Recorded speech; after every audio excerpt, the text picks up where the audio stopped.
Ikaze kuri wowe tubana umunsi ku munsi mu biganiro bitandukanye mu makuru abagenda agezweho mu busesenguzi ndetse na byinshi bitandukanye bigenda bivugwa by'umwihariko twibanda cyane mu Rwanda mu karere ka Afurika y'Iburasirazuba muri Afurika ndetse no ku isi muri rusange. Ni by'agaciro cyane kuri ko subscribe ndetse ugenda unadi igitekerezo cyawe cyangwa se inyunganizi muri komanteri ndetse nawe ukibona inkuru zacu bwa mbere ukaba utarakora subscribe nakubwira ni kora subscribe uzajya uba mbere mu kumenya amakuru abagenda avugwa cyane ko tunayagusesengurira ukarushaho gusobanukirwa iba bigenda bivugwa muri akanya. Ndaje ngo tuganire ku makuru abagenda avugwa by'umwihariko ndibuze kugarukira mu makuru abavugwa mu Rwanda ndetse n'andi menshi abagenda avugwa mu karere ndetse no ku isi muri rusange. By'umwihariko wowe ndibuze kubwira ko mu Rwanda hari inkuru y'akababaro yongeye kuba yakongera gutangazwa by'umwihariko mu barwayi ba COVID-19 baje kuba bakitaba Imana.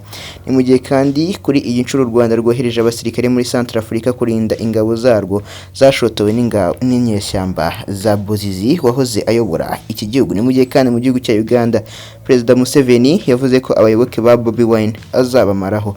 Ni mu gihe kandi muri Repubulika ya Demokarasi ya Kongo FARDC yafashe abasaga 150 barimo abashakaga kugaba igitero mu mujyi wa Beni nk'uko igisirikare cy'iki gihugu n'igipolisi kibitangaza. Amakuru yose kanzanya kuramburiye by'umwihariko abongiye guhera mu Rwanda by'umwihariko ku cyorezo cya COVID-19 aho Minisiteri y'Ubuzima yatangaje ko abantu bane bishwe na COVID-19 bituma umubare wamaje guhitanwa n'iki cyorezo mu Rwanda ugera kuri 63. Ni ku nshuro ya mbere mu Rwanda kuva umurwayi wa mbere wa COVID-19 agaragaye mu Rwanda muri 2020 hatangajwe umubare munini w'abantu bishwe n'iki cyorezo ku munsi umwe. Ni mu gihe kandi mu itangazo ryo kuri 20 kuboza 2020 Minisante yihanganishije imiryango y'abanyarwanda bitabye Imana barimo abagore babiri w'imyaka 47 n'uw'imyaka 63 b'i Kigali n'abagabo babiri uw'imyaka 52 w'i Kigali n'uw'imyaka 38 b'i Rubavu.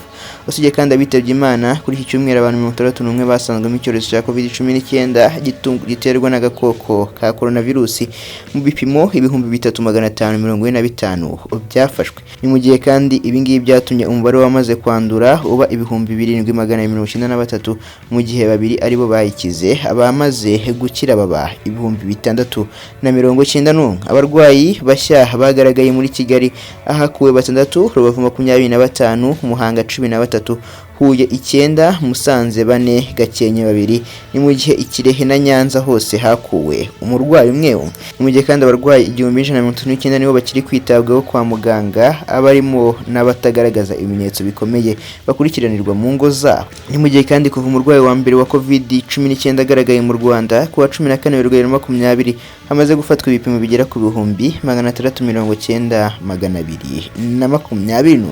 Ibimenyetso by'iki cyorezo cya COVID-19 birimo inkorora, guhumeka nabi, gucibwa intege n'ibindi. Ni mu gihe kandi abanyarwanda bakomeza gusabwa kutirara ngo bumve ko icyorezo cyarangiye, bagirwa inama yo gukomeza kubahiriza amabwiriza yashyizweho bibuka kwambara agapfukamunwa buri gihe uko bavuye mu rugo, bakaraba intoki kenshi gashoboka, birinda amakoraniro n'ibindi bintu byose bishobora guhuriza hamwe abantu benshi muri rusange. Ni mu gihe ku yindi nkuru nakubwiye ko ndi bukugezeho u Rwanda rwohereje abasirikare muri Central Africa kurinda ingabo zarwo zashotowe n'inyeshyamba za Bozizi, aho guverinoma y'u Rwanda yohereje ingabo zo kurinda umutekano w'ingabo zayo zishinzwe kugarura amahoro muri Repubulika ya Central Africa. Mu itangazo ryashyizwe hanze n'ingabo z'u Rwanda kuri iki cyumweru rivuga ko izi ngabo zigiye gushyigikira izari zisanzwe muri icyo gihugu zibasiwe n'inyeshyamba zishyigikiwe na François Bozizi wahoze ayobora iki gihugu. Izi ngabo kandi zizacunga umutekano mu gihe cy'amatora ateganyijwe ku 27 Ukuboza 2020. Ni mu gihe kandi hashize iminsi hari umutekano muke muri icyo gihugu by'umwihariko abatavuga rumwe na leta ndetse n'inyeshyamba basaba ko amatora asubikwa kuko batizeye ibizavamo. Ni mu gihe ku gatandatu Perezida Faustin Archange Touadera yashinje François Bozizi wahoze ayobora iki gihugu gucura umugambi wo guhirika ubutegetsi yifashishije inyeshyamba. Gusa Bozizi yaje kuba yabihakana yivuye inyuma nyuma y'uko urukiko rwo muri iki gihugu rubujije Bozizi kwiyamamariza kongera kuyobora icyo gihugu mu matora ya perezida ateganyijwe kuri iki cyumweru. Ni mu gihe guhera mu mwaka wa 2014 ingabo z'u Rwanda ziri mu butumwa bwo kugarura amahoro muri Central Africa, ni kimwe mu bihugu bifite ingabo nyinshi mu butumwa bwa Loni bwo kugarura amahoro muri iki gihugu. hejuru yo kurinda kandi umutekano no kugarura amahoro muri Central Africa. Ingabo z'u Rwanda muri icyo gihugu guhera muri 2016 zifite inshingano zo kurinda umukuru w'iki gihugu, by'umwihariko zikomeza no kugarura umutekano n'amahoro muri iki gihugu. Mu gihugu cya Uganda ubwo yiyamariza mu karere ka Hoima kuri uyu 19 Ukuboza 2020, Perezida Yoweri Museveni wa Repubulika ya Uganda yatangaje ko abayoboke ba Robert Kyagulanyi uzwi nka Bobi Wine bahataniye umwanya w'umukuru w'igihugu azabamaraho. Perezida Museveni yabwiye abayoboke b'ishyaka NRM ahagarariye mu bikorwa byo kwiyamaza ko abashyigikiye Bobi Wine biganjemo urubyiruko ari abasazi. Ni mu gihe kandi muri video yatambushijwe kuri televiziyo ya NTV uyu mukuru w'igihugu yagize ati abamushyigikiye n'abasazi bamwe batazi Uganda ndabazi neza.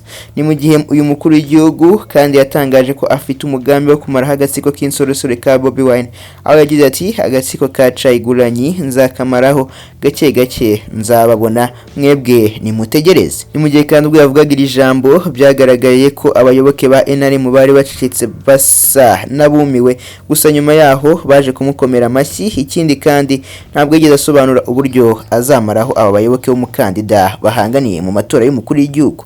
Ni mu gihe kandi Bobi Wine yarakajwe n'ubu butumwa bwa Perezida Museveni ubwo yamaraga kubwumva, nawe yashyize iyi video ya NTV ku rubuga rwa Twitter maze yongera aho ati nyuma y'imyaka 35 ari ku butegetsi General Museveni aratinyuka akita Bagande abasazi kubera ko banshyigikiye. Yakomeje agira ati yisingije asezeranya kutumara twese, ibyago nuko abanyagitugu bamenya bakerewe ko ibihugu ari binini kubarusha. Ni mu gihe kandi intambara y'amagambo yo guhigana ubutwari ikomeje mu gihe habura iminsi itagera ku kwezi kugira ngo amatora y'umukuru w'igihugu biteganyijwe ko azaba ku itariki ya 14 Mutarama 2021, by'umwihariko amatora azaba hataniye abakandida bagera kuri 11. Ni mu gihe muri intambara y'amagambo Museveni nanone aherutse kuvuga ko myitwarire y'abayoboke ba Bobi Wine cyane abigeze gukora imyigaragambyo yamagana ifungwa rye ryabaye ku 18 Ugushyingo 2020, aho yavuze ko bamwe muri bo baba bahawe urumogi kugira ngo bajye mu myigaragambyo, by'umwihariko iyi myigaragambyo yaguyemo abarenga gato kuri 50. Ngayo nguko ibyo mu gihugu cya Uganda aho amatora akomeje kugenda ahuza abayoboke benshi, by'umwihariko bagenda bivuga ibigwi, dore ko Museveni kuri inshuro yaje kuba yavuga ko abashyigikiye Bobi Wine azabamaraho. Ni mu gihe muri Repubulika Iharanira Demokarasi ya Kongo igisirikare cya Repubulika Iharanira Demokarasi ya Kongo FARDC cyatangaje ko cyataye muri yombi abantu bagera ku 154 barimo abana 15 n'abarwanyi 19 b'umutwe w'inyeshyamba ba Kodeko mu mukwabo cyakorewe mu mudugudu wa Kotoni uherereye mu birometero 14 uvuye Bunia muri teritwari ya Jugu. Muri uyu mukwabo wakozwe n'abasirikare ba FARDC ku bufatanye na polisi mu ijoro ryo kuri wa gatanu rishyira ku wa gatandatu tariki ya 19 Ukuboza, hafashwe imbunda ebyiri za AK47, amasasu menshi, imihoro n'imyambi ifite umara nk'uko byemejwe n'umuvugizi wa FARDC muri Inkuru Lieutenant Jules Ngogo. Nk'uko kandi bitangazwa na Radio Okapi, Lieutenant Ngogo yavuze ko aba bantu biteguraga kugaba igitero mu mujyi wa Beni. Ni mu gihe yaboneyeho guhamagarira abaturage kuba maso no gutanga amakuru mu gihe babona ibikorwa byose biteye amakenga aho batuye, by'umwihariko bakaba batanga amakuru polisi cyangwa se igisirikare bikaba byahagera bikaba byakumira icyo gikorwa babona giteye inkeke. Ngayo nguko ibyo makuru yagendaga avugwa, by'umwihariko wagira igitekerezo duha muri commentaire cyangwa se inyunganizi, by'umwihariko naje kubwira ko guverinoma y'u Rwanda yohereje ingabo zo kurinda umutekano w'ingabo zayo zishinzwe kugarura amahoro muri Repubulika ya Central Africa. Ni mu itangazo ryashyizwe ahagaragara n'ingabo z'u Rwanda kuri iki cyumweru, bivuga ko izi ngabo zigiye gushyigikira izari zisanzwe muri icyo gihugu zibasiwe n'inyeshyamba zishyigikiwe na François Bozizi wahoze ayobora iki gihugu muri rusange. Ni mu gihe kandi Minisiteri y'Ubuzima yatangaje ko abantu 4 bishwe na COVID-19 bituma umubare wamaze guhitanwa n'iki cyorezo mu Rwanda ugera kuri 63. Ni mu gihe kandi bwa mbere mu Rwanda hagaragaye umubare munini w'abantu bitabye Imana bishwe n'icyorezo cya COVID-19 ku munsi umwe.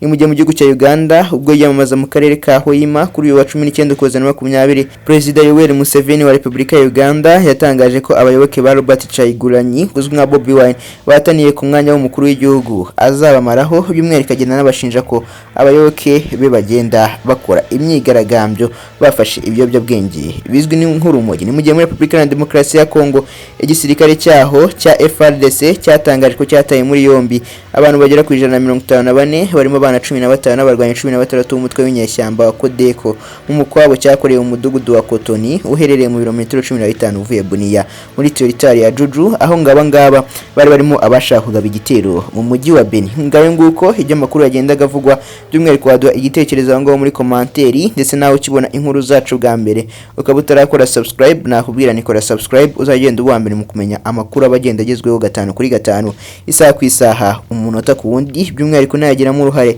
uduha igitekerezo cyangwa se inyunganizi muri rusange. Kamushimire by'umwihariko wamaye umwanya wo kuva none kugeza ngo ngiye gusoreza ahangaha. Ni iby'agaciro cyane kunya tubana namwe umunsi ku munsi mu makuru abagenda agezweho, by'umwihariko twibanda cyane mu Rwanda, mu karere ka Afurika y'Iburasirazuba, muri Afurika ndetse no ku isi muri rusange. Mukomeze mugubwe neza aho muri hose, muhahe muronke amahoro y'Imana abane nama.